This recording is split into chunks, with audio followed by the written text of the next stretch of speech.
सुबह होते ही वे लीलन पर सवार हुए, आंखों में निश्चय और मन में मर्यादा की अग्नि लिए खरनाल से पनेर की ओर चल पड़े।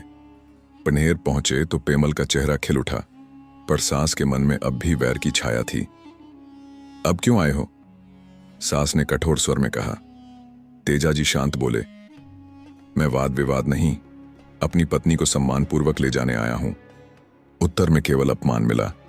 तेजाजी ने नमन किया और लौट पड़े, क्योंकि उनके लिए सम्मान पहले था, अधिकार बाद में। पेमल को जब यह पता चला, वह व्याकुल होकर सहेली लाछा के साथ पहुंची।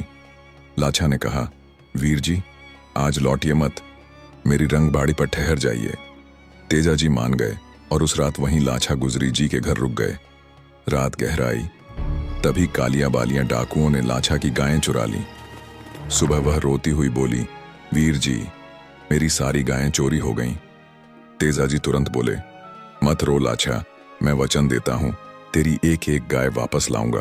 पेमल की आंखों में चिंता थी, पर मन में विश्वास, क्योंकि वह जानती थी तेजा केवल वीर नहीं, वचन के देवता हैं। तेजाजी लीलन पर सवार होकर चोरों के निशान पर दौड़े। लीलन भी अपने स्वामी के संकल्प को समझकर तेजी से भाग रही थी। रास्ते में एक स्थान पर उन्हें एक सांप दिखा, जो अग्नि में जल रहा था। तेजाजी की करुणा जाग उठी।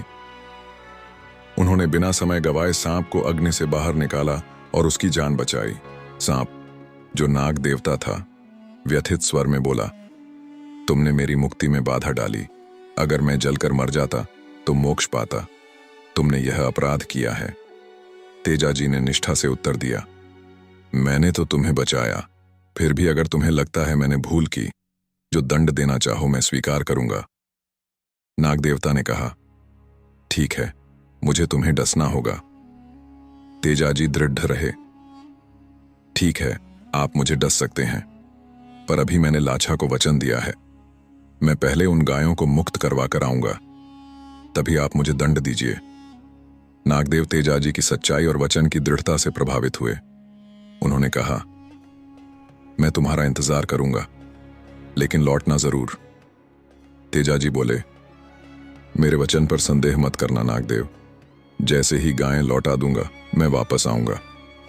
नाग अपनी बांबी में चला गया और तेजाजी लीलन पर सवार होकर आगे बढ़े।